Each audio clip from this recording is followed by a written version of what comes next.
There is a moment in the soul's path when everything seems to stop. Dreams lose color, meaning unravels, and even what once brought pleasure seems distant. It is emptiness. That pause between what you were and what you still don't know how to be. The mind struggles, the heart begs for answers, but nothing answers. And it is precisely there, in this apparent desert, that the most sacred process of inner healing begins.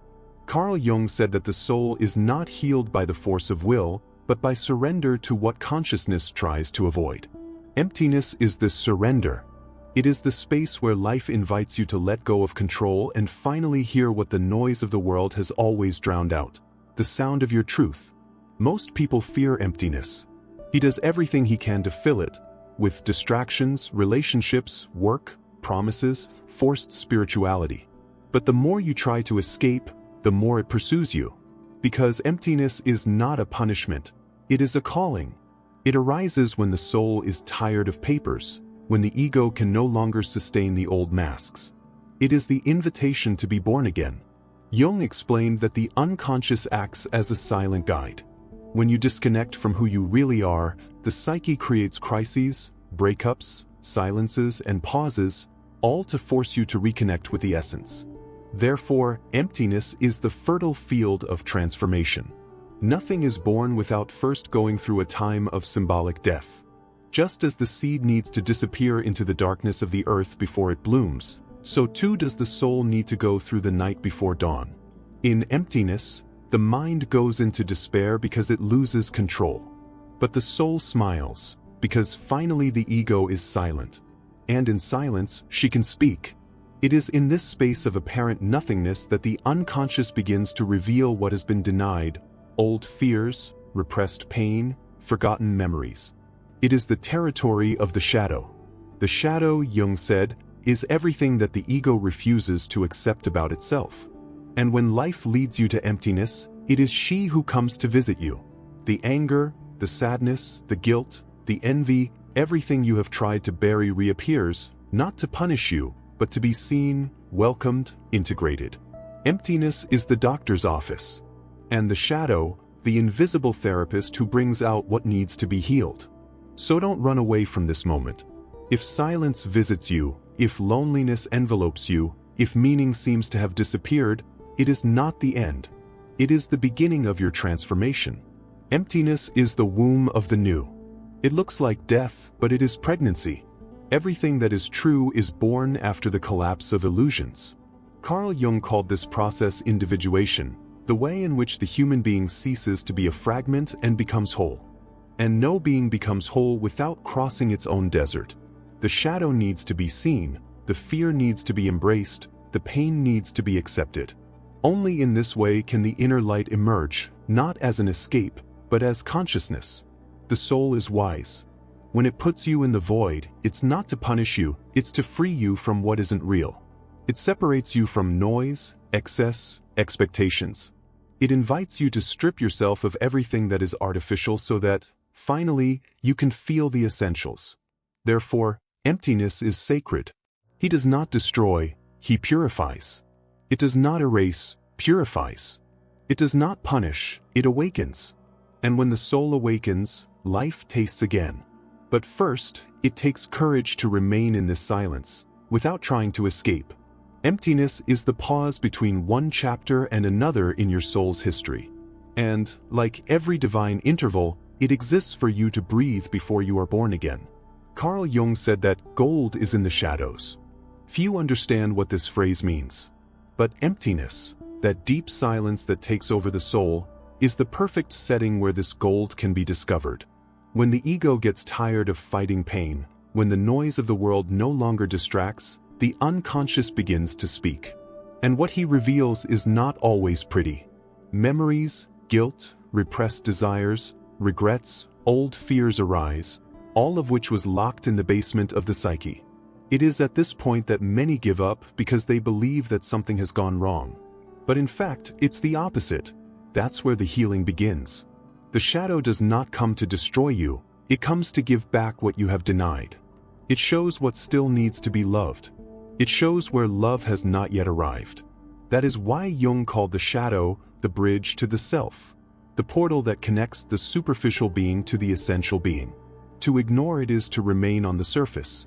To welcome it is to cross the mirror and find one's own center. The void is the space in which this crossing takes place.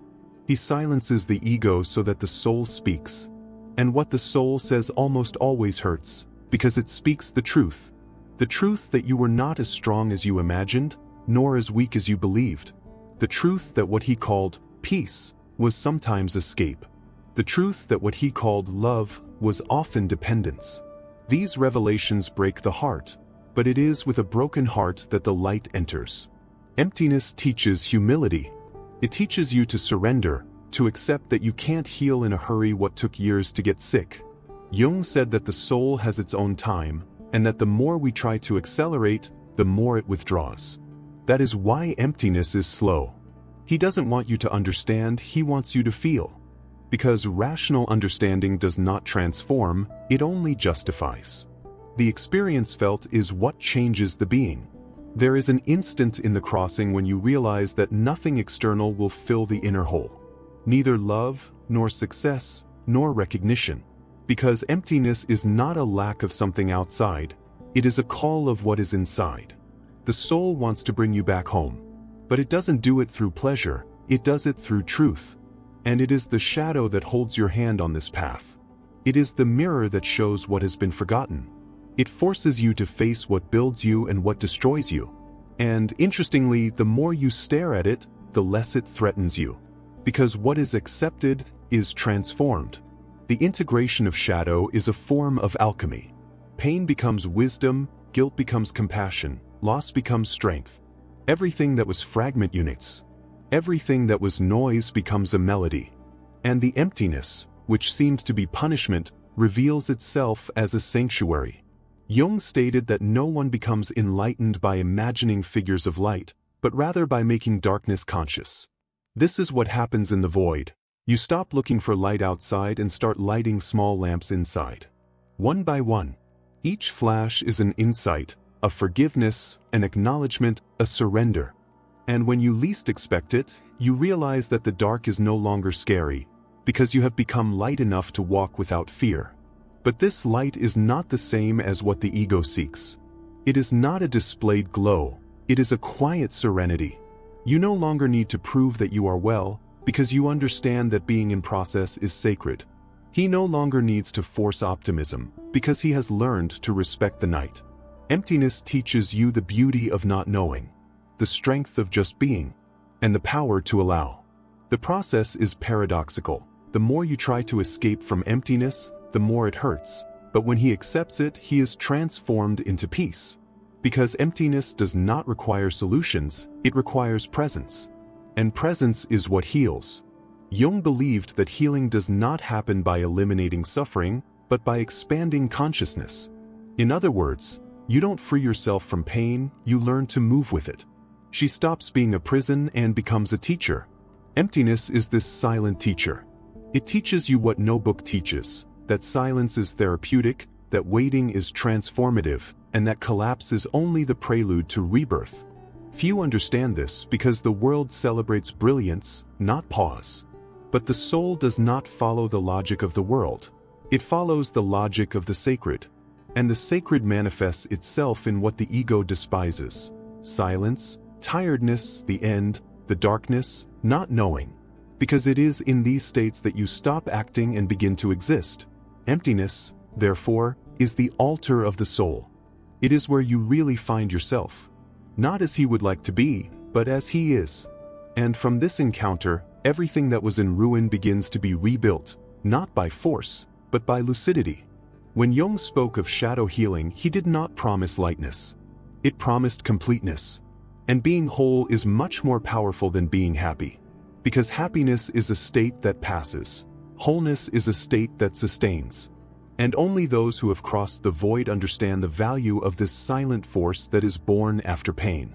There comes a time, after so many internal falls, when something silent changes. It is not a visible miracle, nor a dramatic epiphany. It's a whisper. You wake up one day and realize that the pain no longer screams, it just speaks softly. You realize that fear has lost strength, that the past has lost its echo, and that inside you there is a new space. A light, silent, whole space. This space is the result of emptiness. It is the fertile ground where the soul finally flourishes. Carl Jung said that what opposes life is not death, but the stagnation of the soul. And emptiness comes exactly to prevent this stagnation. It is the hidden movement of the soul trying to lift you up, even when it seems that everything has stopped. Emptiness was never absence, it was preparation. It was the sacred interval where the old dissolved and the new began to breathe. When you accept emptiness, something inside aligns. You stop fighting life and start dancing with it. Stop demanding answers and learn to listen to the invisible rhythm that drives everything. You become an observer of your own mind, a witness to your own drama. And what once seemed like an end, now reveals itself as initiation. The ego fears emptiness because in it it loses the power to control. But the soul loves emptiness because it is in it that it recovers the power to create. The soul does not create in excess, it creates in space. It needs silence to germinate wisdom. And what is born from this sacred ground is different. It is not an artificial happiness, it is a living peace. A serenity that does not depend on anything external, because it comes from the reunion with the center, the self, as Jung called it. The self is the point of unity between all parts of the psyche. It is the nucleus where shadow and light cease to be enemies and become complementary. When you get to that point, you realize that there's no longer a need to divide life into good or bad, right or wrong. You just see. And when he sees it, he understands. When he understands, he loves. Because true understanding always culminates in love. Emptiness, then, fulfills its function. It breaks the ego but reveals the soul. He strips you of all that is false so that only what is eternal remains. And this eternal is simple presence. The ability to be where you are, to feel what you feel without having to run away, disguise, or deny it. It is the ultimate cure, that of inhabiting one's entire life. When the soul crosses the void, it comes back different. Wiser, softer, quieter. He no longer seeks to be understood so much, because he has learned to understand himself. He no longer begs for love, because he has become love. He no longer fears time, because he has discovered that everything happens when it should happen. This serenity is the sign that healing has happened, not because everything has improved, but because you have changed the way you see everything. Jung said that the soul has an ancestral wisdom. There is no awakening of consciousness without pain. People will do anything to avoid their own souls, but it is in this confrontation that freedom is born. And that's exactly what emptiness offers you, freedom. It frees you from the need to be what the world demands. It gives you back the truth of being who you are. And who you are doesn't need props, masks, or certainties. The healed soul is simple, and precisely for this reason, immense. You start to look at life with different eyes. What once hurt you, now teaches you. What once irritated you, now reveals you. What you lacked before, now builds you. Everything takes on a new meaning, because consciousness has awakened. You understand that nothing was in vain, that every silence, every tear, every loss was a piece in the great mosaic of your expansion. And then the emptiness, which once seemed like punishment, reveals itself as a sacred portal. He didn't come to erase you, he came to purify you. He didn't come to isolate you, he came to prepare you. He didn't come to break you, he came to open you up. And now, open, the soul breathes for the first time without fear. This is Jung's alchemy, the process in which the lead of pain is transformed into the gold of consciousness. The void was the oven, the shadow was the fire, and the result is the essence. You, finally whole, finally awakened. Now, what was once despair becomes gratitude. Because you understand, if it weren't for emptiness, you would never have found yourself. And that's what inner healing is all about. It's not about eliminating suffering, it's about understanding the meaning of it. Because only those who have faced their own abyss know the value of light. Carl Jung would say that, in the end, the shadow is not the enemy, it is the way. And the emptiness, which seemed like the dark night of the soul, was actually the dawn of consciousness. Now, it all makes sense. You have been reborn. And the silence that once hurt, today is the place where you rest in peace with who you have become.